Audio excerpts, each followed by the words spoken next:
Hello everyone and welcome back to Let's Play SaGa 2 Goddess of Destiny, a game developed by Square Enix, but co-developed by a company called Rocksheen, which I haven't mentioned yet. And that's partly because Rocksheen does not have a very extensive or impressive resume. I had never heard of them prior to playing this game. But I did look them up, and something that caught my eye was that this isn't actually the first RPG that Rocksheen developed for the Nintendo DS. Prior to this, they worked on a game called ASH, which is an acronym for Archaic Sealed Heat, I believe. And I took a look at that game. I haven't played it yet, so I can't necessarily recommend it, but it looks pretty interesting. It's a tactical RPG with sort of a Fire Emblem vibe to it, and it's definitely not as well polished as this game and SaGa 3 are, but I guess that's to be expected given that they don't have the Square Enix partnership that these games had. But anyway, it looks like it might be worth checking out. I'll probably do so at some point. We have a fire tome here, something that Elodie might be interested in, considering that she's recently forgotten that specific spell in lieu of getting a second copy of Blizzard. It's appropriate that we'd find a fire tome here in the volcano. Let's see, I'm going to be taking a trip across the lava here because I see an interesting thing on the map over there. Looks like a fountain icon on the map over there. And let's check it out. I guess this is one of those energy points that we were instructed about back in Port Town that has one of 4 effects, and the one we got this time is health completely restored. Okay, so that means that although our HP is totally restored, our abilities, I'm guessing, have not been. So let's double check that. Yep, sure enough, our abilities all remain the same, and the same for the relic ability? Yeah, only 2 uses of our relic power left. So I'm going to have to be using those sparingly. Hopefully there aren't more than 2 excavate points remaining here in this dungeon. Oh man, did not see that slime guy until I was around the corner. We have a new enemy, the yellow jelly, and 4 of them. So let's see what we can do about these yellow jellies. They look a lot like the slime monsters we saw way back at the start of the game. The one that you can actually choose to have in your starting party. And let's see how quickly these go down with a powerful punch there from Zenith. That punch really getting up there. Yep, 1 swipe from Virtue takes that one out. Ooh, these guys have Dissolve, something to look out for. Ooh, luckily they're targeting 2 different enemies. If both of those dissolves had targeted either Elodie or Natsmo, that would have been the end. But we managed to take everything down in 1 round, get a max HP increase for Elodie, and a yellow jelly meat that I will not be eating. 672 Kiro, and of course Calliope for finishing things up in 1 round. Now, I think I'm just going to backtrack and use that fountain again, because I don't really feel like using up any of those remaining uses of Cure or any of our healing items more than necessary. Those things are becoming a limited resource as I get deeper and deeper in this dungeon. Hopefully we're going to be wrapping things up here soon. Let's see what's through this door here. Let's see, Submarine Volcano, 5th floor. Alright, so even though we didn't take any stairs there from the way things look, we are on a higher floor now. And following a snaking corridor around. Oh, good. Luckily we ran out of lava and we're now on a ramp here. But back to the lava before too long there.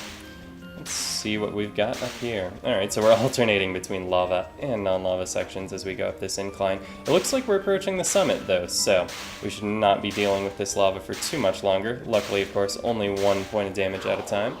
And we have an encounter with 2 chameleons and 3 durandals. Oh no, I remember fighting durandals before. Specifically, we encountered one in a chest back in Ashura's tower that was extremely powerful. If I remember correctly, they had a shielding ability that forced a lot of my attacks against them to deal 0 damage. Hopefully that won't be an issue here. Alright, they seem to be going down fairly easy compared to my last encounter with them, particularly with the help of that submachine gun. Surprisingly, the chameleon, despite being cold-blooded, not weak to Blizzard. That's a little bit unexpected. Especially a chameleon living in such a warm environment. Yeah, okay, so these durandals not posing as much of a threat as I remember them doing. Oh, well, there's a miss. That's the first ineffective attack against them. Alright, and we get an agility increase for Zenith. Feels like it's been a long time since I've seen one of those.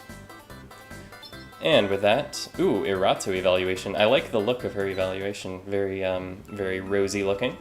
Yeah, and as I was starting to say, we're just at the top of this tower here. And I wonder, ooh, 3 chests. Fantastic. Let's see what's inside. Do we have some relics? Yes, we do. Relic Defense Crystal. And joining that will be a Flame Crystal. And in the third one, probably not a crystal, an Eye of Truth. Okay, so we heard something about needing True Sight in the white dungeon that awaits us ahead. So luckily we've got that. Oh, weird. Where are we now? I guess we came out the...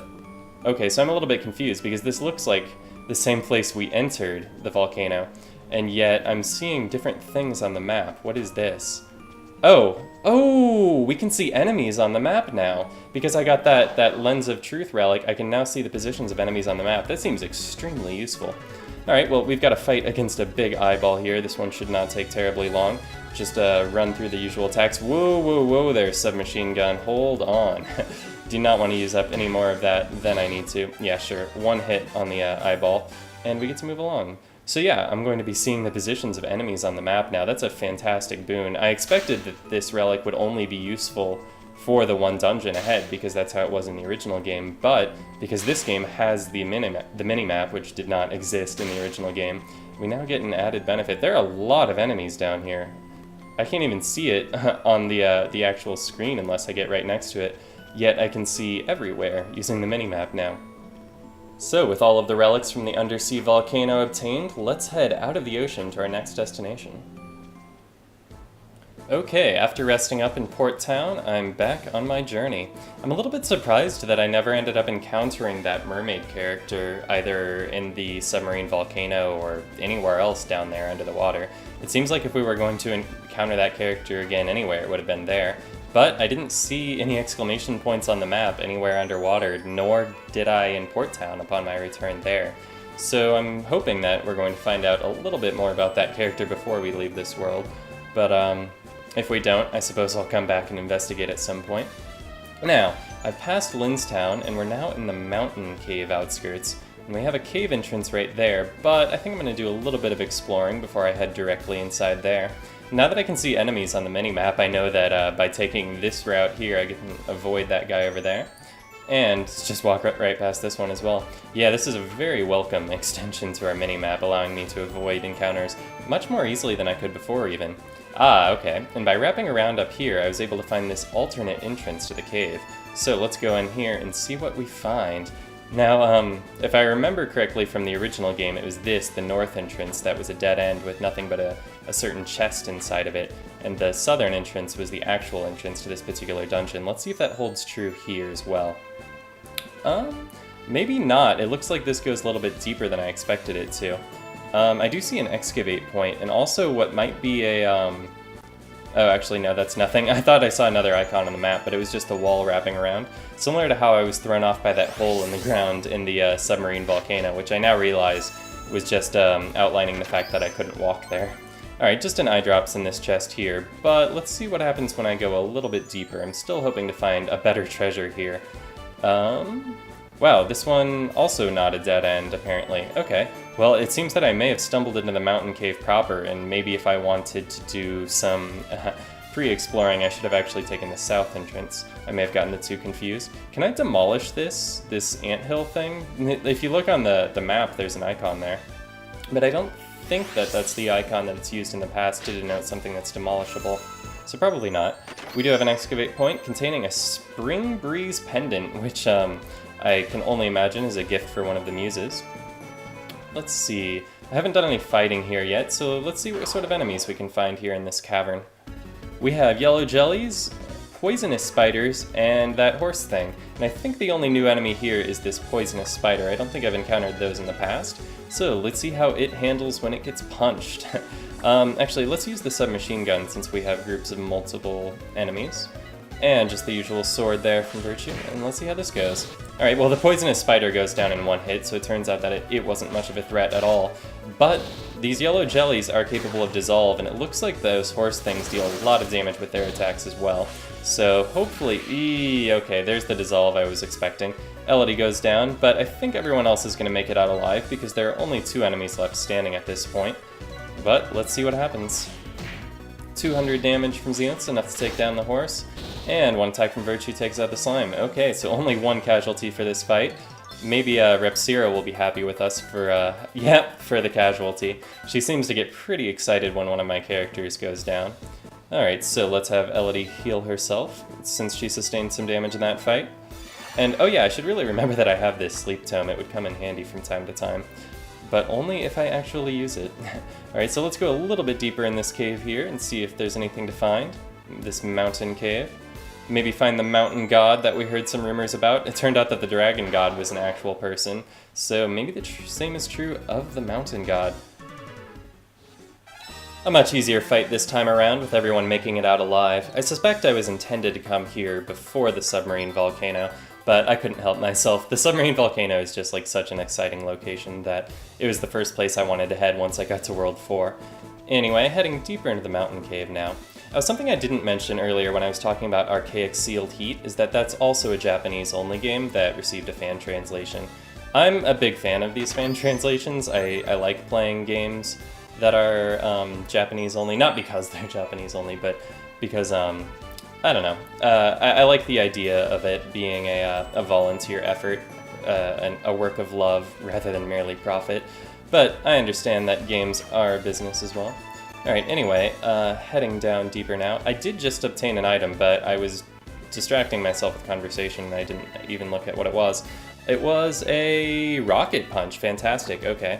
I'm not sure that Natsmer actually terribly needs one right now, but we'll go ahead and upgrade the Derringer to a second rocket punch. And I'll feel a little bit more loose about using that rocket punch now that I've got an additional 30 uses of it. Yeah, that should improve her performance in battle pretty substantially. What's her strength right now? 20. Okay, so not altogether too terrible, but could be higher. Anyway, heading deeper now into the mountain cave. And, ooh, alright, this looks like a man-made structure here. Underneath the cave we found some ruins of some kind, a little bit reminiscent of the ruins of the ancient gods back in World 1. Ooh, and I see a sun icon down there on the map, but first I'm going to open this chest here, which of course is trapped. Yeah, I had to see that coming, as much warning as I've gotten about trapped chests lately.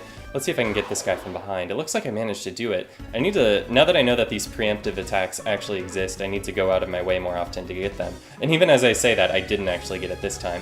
But anyway, we have a group of Medusae here, 5 of them to be specific. Let's see what I can do about that. Wow, this punch is getting really low, 18. I should switch to the higher one there.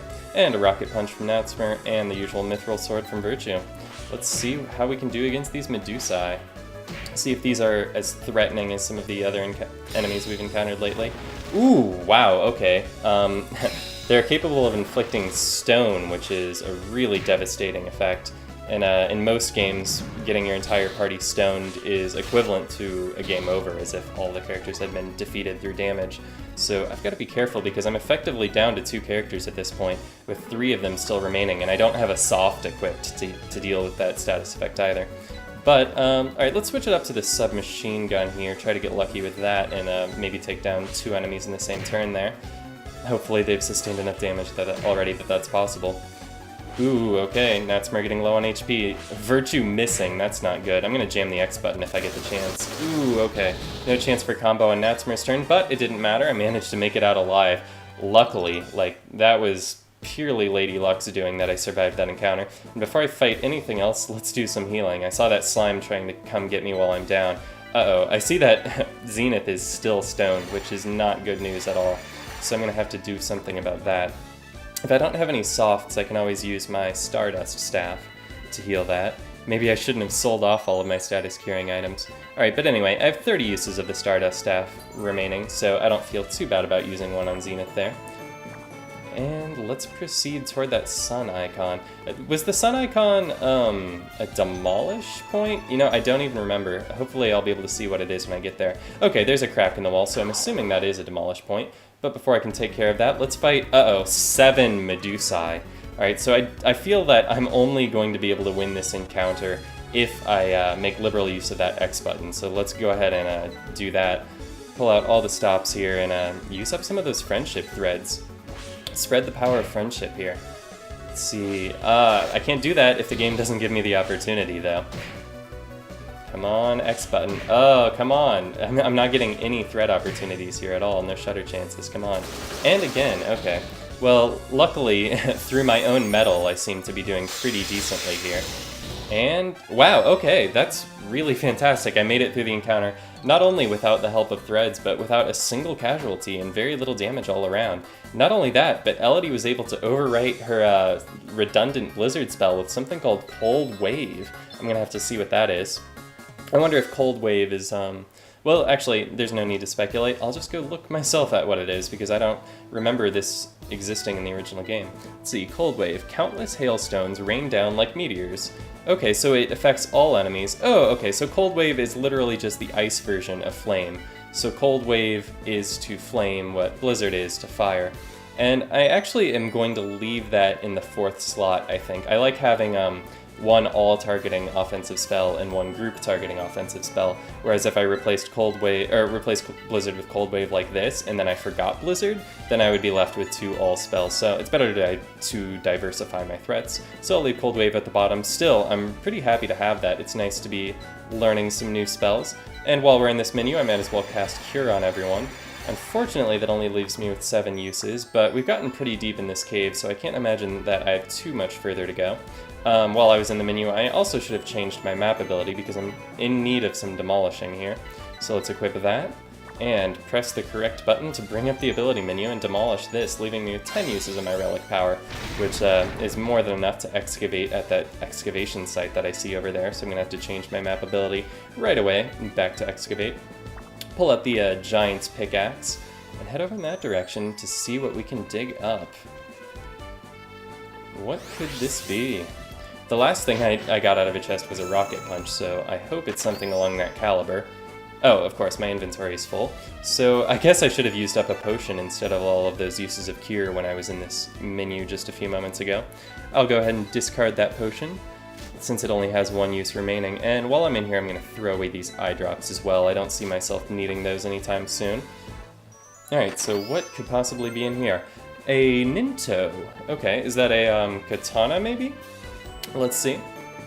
Yeah, okay. A katana said to be favored by ninjutsu masters. Okay, so Ninto is probably like short for ninjato. I've heard ninjato refer to a ninja's sword. Okay, I'm presuming that's going to be an upgrade to the Green Dragon Blade, so let's see by how much. Oh, interestingly, it's actually not a straight-up upgrade. It deals more damage. It's strength times 11 rather than strength times 9, but when equipped to a mecha, it does not raise strength, it instead raises agility. So I think it's not actually a Green Dragon Blade that I need to replace with this, I think it's the Saber that needs to be upgraded. And yeah, okay, this is a significantly higher boost to agility than the Saber is, so I'm going to be equipping Virtue with that very, very happily. And then I'm going to rearrange his inventory because that's probably his best attack right now. Okay, it's actually equivalent to his Mithril Sword, but I'll go ahead and put it on the top of the list because I expect I'm going to like it aesthetically more than I like the much more boring Western sword that he's got equipped right now. And let's try it out right away on whatever enemy this is. Probably some of those yellow puddings, or yellow jellies rather, pudding jelly, same difference. And let's try out Cold Wave as well while we're here. Let's see if we can count those countless hailstones. Let's see, just we'll run a punch here, and a rocket punch here. I like the symmetry of the punch and the rocket punch. And there's our Ninto. Let's try that out, and on the Durandal go sword v sword. Let's see, don't expect to be needing any threads in this fight, though it is nice that the game actually presents me the opportunity now that I don't need them. There's the Ninto, dealing a lot of damage, but actually the same damage that I would have dealt with the Mithril Sword, so nothing particularly exciting there. But I am excited to see this Cold Wave. Come on, Elodie with the Cold Wave. Looks like she's going to survive to have a turn, but Natsmer getting a little down there. Here's the Cold Wave. Oh, okay, very nice. That's what it looks like, good to know. And I'm going to switch over to Blizzard because there are very few enemies remaining, and hopefully I can manage to take out all of these remaining enemies before they have the chance to kill Natsmer since she is so low on HP. Unfortunately, Elodie's not fast enough to get in there and heal Natsmer before the enemy's turns. It would be really nice. Wait. Okay, Elodie just learned Cold Wave replacing Cold Wave. Uh-huh. Well, if nothing else, that's going to restore the 1 ability point that I just spent, I guess. And we have a gun handling skill increase for Natsmer, fantastic, since I'm planning on having her use guns exclusively through the duration of the game. It's also very nice that the rocket punch does count as a gun, despite being, you know, a robot hand and not an actual firearm. And let's go ahead and heal Natsmer since she was in such a precarious position before we head any deeper. I'll give a little bit of service to Zenith as well since he's looking a bit low. And let's head even deeper in the North Cave, see if we can investigate those rumors. But that's going to have to wait for next time. Thanks a lot for watching, and I will see you then.